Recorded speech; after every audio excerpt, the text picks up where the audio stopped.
magacayga waa Farax Umar Maxamuud waxaan dolphin la dhahay marka waa meel aad u qurux badan walaal laaban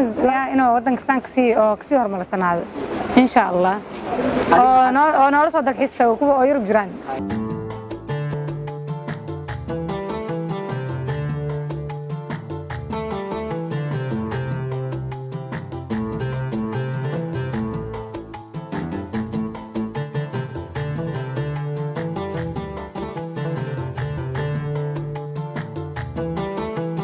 magacayga waa Abdiraxmaan Cali Geedi waxaa joogaa xeebta Liido gaar ahaan oo ku faraxsanahay meesha joogo dafristii maanta ugu dhashay ما شاء الله horta waa farxad iyo reereen meeshan ma sha Allah waa hotel aad u qurux badan sida hotelada meeshan Liido loo geey hadda habeenka meesha imanaa badanaa laakiin hadda maalinta ugu horeysay intii maado waan ku faraxsanahay insha Allah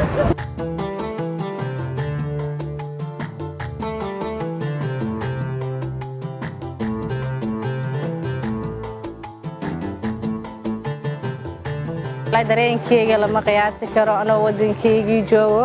yani xilligan aan ku caawinayo yani nabadda horumarka aan gaarno ma sha Allah kale Soomaalidu waxay tira wixii isba caalamka jecel oo soo dalxiis tago aan soo arko magaalada meel walbo inaan ka soo arkaa jecel waa magaaladayda hadda ku dalxiisin xagga ku dalxiis raba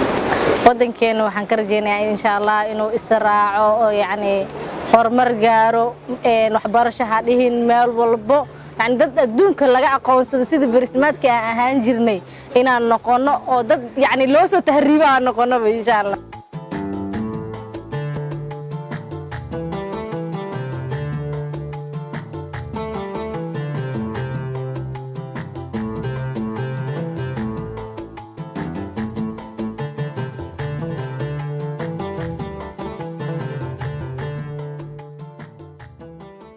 بسم الله الرحمن الرحيم مقعي واسمان محمود فارع كلي